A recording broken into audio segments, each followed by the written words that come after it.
Aujourd'hui, c'est le lancement du chantier de Nélio, en fait, qui va peindre le mur qui est derrière moi.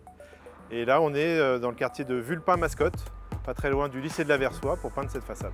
Alors Nélio, c'est un peintre qui a deux pratiques, une pratique en atelier où il peint des toiles et une pratique de longue date également dans la rue de façon non officielle et désormais de plus en plus des commandes murales. C'est un artiste urbain, un muraliste qui part d'un univers qui est essentiellement abstrait.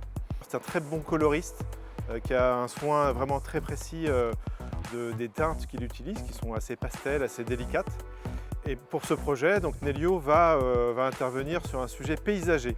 Donc, en fait, il va développer son univers abstrait, mais orienté selon des rythmes et des trames paysagères qu'il a recueillis dans les environs de Thonon-les-Bains. Contrairement aux lieux habituels où on expose de l'art, qui sont les musées et les galeries d'art, là on est réellement dans la rue.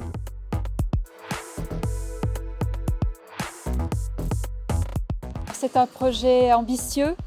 C'est vraiment le projet de créer un musée d'art contemporain à ciel ouvert dans l'espace public, avec une direction artistique très pointue qui nous propose des artistes d'art contemporain qui travaillent en galerie, mais surtout dans la rue, à créer des lieux d'émotion dans les différents quartiers de la ville de Thonon.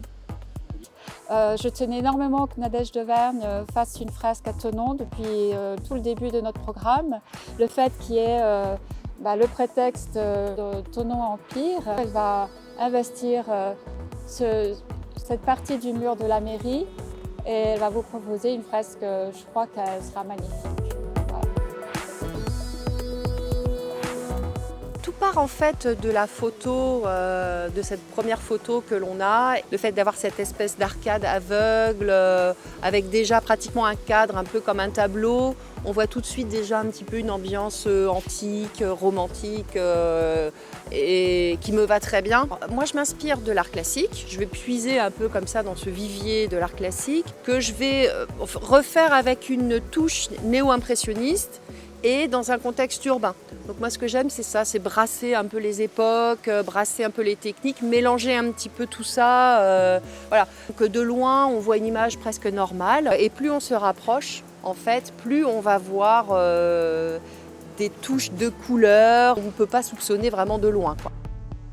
Je m'inspire beaucoup de figures féminines, donc on cherchait forcément un modèle féminin en lien avec Napoléon. Et là, l'idée de prendre Madame de Staël, c'était un petit peu le pied de nez par rapport à Napoléon, vu que c'était un peu sa principale opposante. Et puis aussi le fait que, elle a été exilée ici, de l'autre côté du lac, en Suisse. Et il y a un lien qui se fait comme ça, culturel.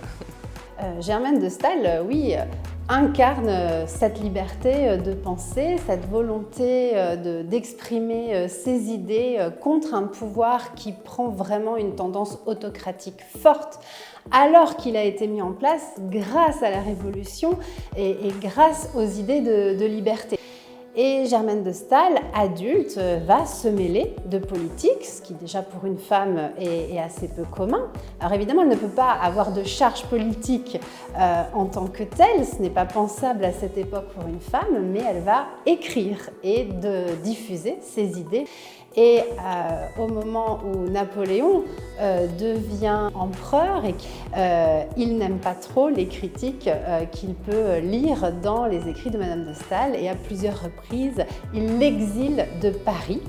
Et donc Germaine de Staël, sur ces périodes d'exil, retourne dans le château familial de Coppet qui se trouve au bord du lac Léman, donc juste en face de Thonon.